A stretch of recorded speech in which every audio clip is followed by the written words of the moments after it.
साथियों,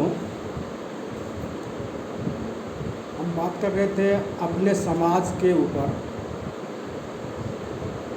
कि हमारे समाज के साथ ही यह भेदभाव क्यों। कल तक जो ब्राह्मण हमें शूद्र, अतिशूद्र, अछूत, दैत्य, दानव, राक्षस कहते थे, वह आज हमें हिंदू कह रहे हैं।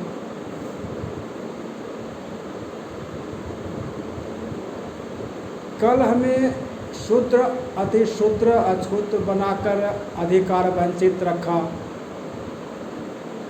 और आज वह हिंदू कहकर हमें अधिकार वंचित कर रहे हैं।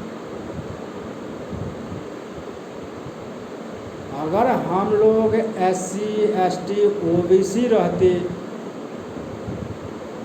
अपने अधिकार के प्रति सजग रहते, जानकार रहते,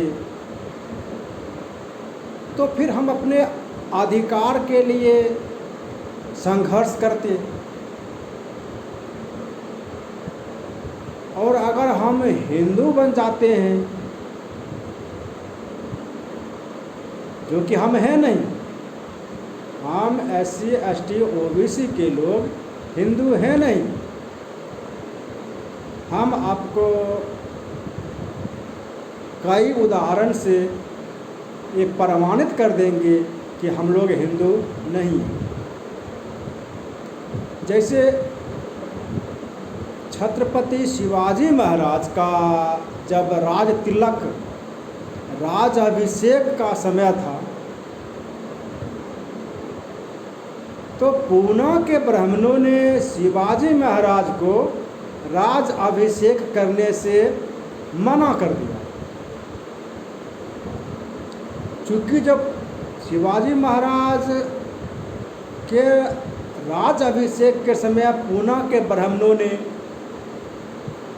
धर्म ग्रंथ निकाला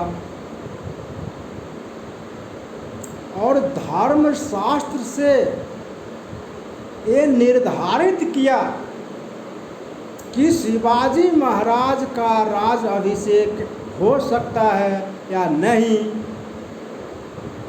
इसके लिए पूना के ब्राह्मणों ने धर्मशास्त्र निकाला। उसमें देखा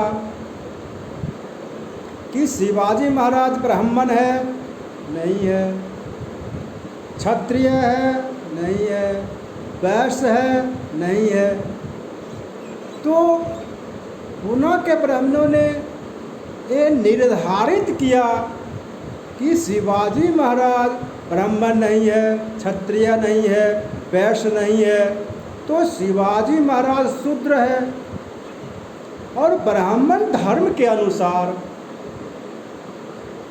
शूद्र राजा नहीं हो सकता है।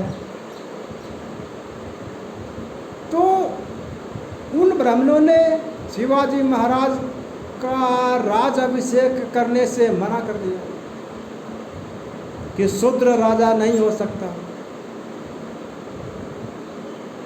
किस आधार पर राज अभिषेक करने से मना कर दिया?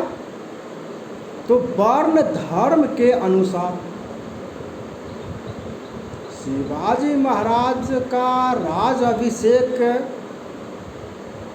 वर्ण धर्म के आधार पर कर रहे थे वो लोग। इसका मतलब कि उस समय हिंदू धर्म का धर्म उस समय था ही नहीं। अगर शिवाजी महाराज को आप राज अभिषेक के वर्ण धर्म के आधार पर शूद्र बनाकर नहीं कर रहे हैं,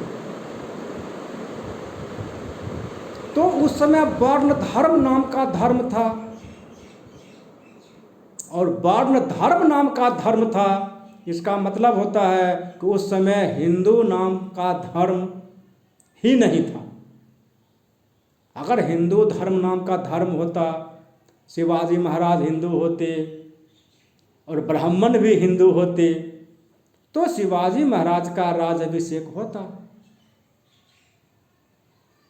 लेकिन ब्राह्मणों ने शिवाजी महाराज को